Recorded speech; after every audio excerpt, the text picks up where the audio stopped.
병가 휴가에 대해 설명드리겠습니다. 많은 분들이 직장 생활하면 언젠가는 해당되게 될 수도 있는 내용인데 잘 모르고 있습니다. 저도 작년에 무릎이 아파서 큰 수술을 했습니다. 한 달 정도 병원에 입원하게 되면서 병가 휴가를 썼습니다. 중소기업들은 아무리 큰 회사라도 병가에 대한 사례가 많지 않습니다.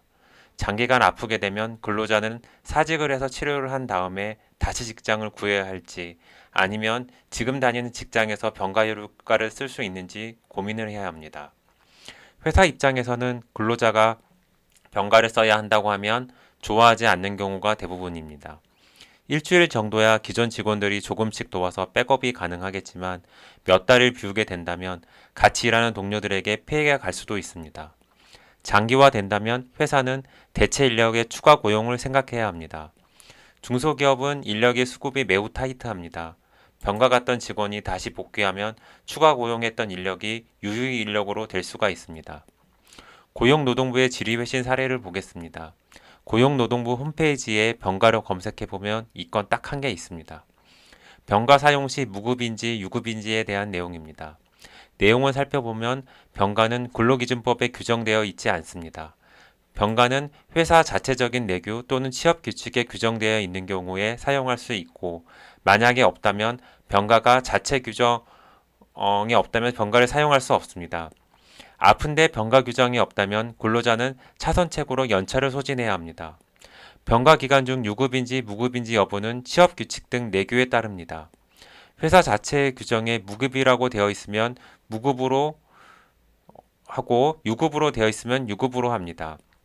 병가 규정이 없는 상황 하에 연차를 다 쓰고도 치료기간이 더 소요되어 결근하게 된다면 무단 결근으로 처리되어 해고될 수도 있습니다. 국내에서 유급 병가를 채택하고 있는 기업은 7%밖에 되지 않습니다. 더구나 취업규칙에 병가를 명시하고 있는 기업은 42%에 불과합니다. 취업규칙 사례를 두 가지 정도 살펴보겠습니다. 이 회사는 병가를 명시하고 있고 업무상 병가라면 180일까지 주고 있습니다. 다만 반드시 의사의 진단서가 있어야 합니다. 병가를 업무상인지 업무 외인지 여부로 구분하여 업무상 병가면 유급이고 업무의 병가는 무급으로 정하고 있습니다. 의사의 진단서는 병이 어느 정도 중한지와 정말 아픈지에 대한 근거가 됩니다.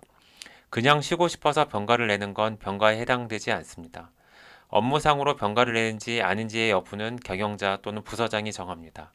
다음 취업규칙 사례를 보겠습니다. 이 회사는 병가를 연간 최대 10일 한도로 허가할 수 있습니다. 병가를 내기 위해서는 진단서가 필수입니다. 업무상 병가는 유급입니다.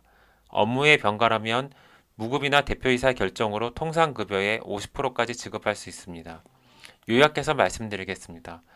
병가는 근로기준법에 정해 있지 않아 회사 자체 규정이 있는 경우 사용할 수 있습니다. 병가를 내기 위해서는 반드시 의사의 진단서가 있어야 합니다. 병가 사용 기간은 회사마다 다른데 생각보다 길지 않습니다. 병가 시 유급으로 지급하는 비율은 낮습니다. 많은 경우 병가가 무급입니다. 감사합니다.